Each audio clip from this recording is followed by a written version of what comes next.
ఏదైతే సమాజంలో కష్టపడి పనిచేసి ముందుకు పోయే ఉద్యమకారులు ఉన్నారో వాళ్ళకి తోడ్పాటునిస్తూ, తాను కూడా వారికి ముందుండి పని చేయించే విధానంతో పివి రావు గారు ఉంటారు. పూర్తిగా వర్క్ మైండ్‌తో ఉంటారు. ఒక ఎగ్జాంపుల్ చెప్పాలంటే, ఎన్నికల ముందు విజయవాడలో ఆంధ్రప్రదేశ్ వేదికగా ఒక సమావేశం ఏర్పాటు చేశాను నేను.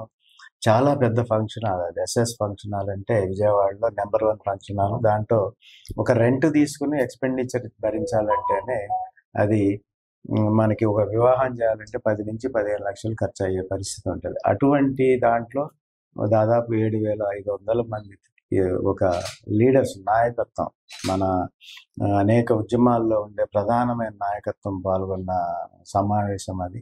దానికి నాకు పూర్తి స్థాయిలో సహాయ సహకారం అందించారు. నేను ఆ సమావేశం తక్కువ కాలంలో దాదాపుగా నేను సార్ వాళ్ళని రిక్వెస్ట్ చేసుకొని నేను వారంలోనే సమయం తీసుకొని పెట్టాను. ఆ సమావేశం సక్సెస్ కావటానికి గానీ, నాకు తోడ్పాటునివ్వటంలో గానీ అన్ని రకాలుగా ముందుండి నాకు నడిపించిన ఘనత పివి రావు గారిది. వారి తోడ్పాటు మర్చిపోలేను.